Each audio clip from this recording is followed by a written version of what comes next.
আসসালামু আলাইকুম দর্শক,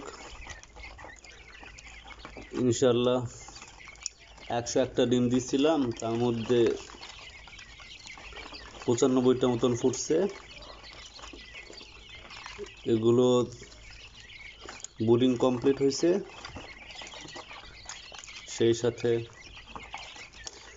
আজকে তাদের বয়স আনুমানিক 15-16 দিন। আপনারা যারা আছেন, আমি এটা আসলে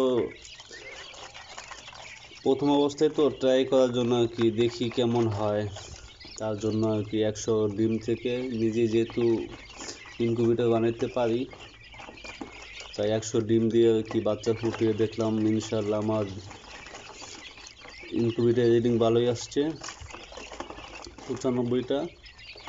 আর ব্রুডিংয়ের সময় আপনার 5টা মতন মারা গেছে।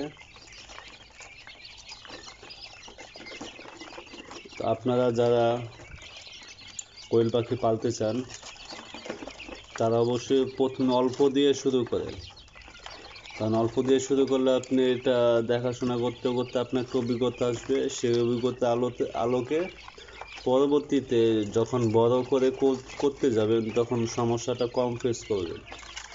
ছোট অবস্থা থেকে অল্প অল্প করে শুরু করেন, তাহলে পরবর্তীতে আপনার ঠেকার সম্ভাবনা খুব কম থাকবে। ইনশাল্লাহ দোয়া করবেন। আজকে এ পর্যন্তই। আল্লাহ হাফেজ।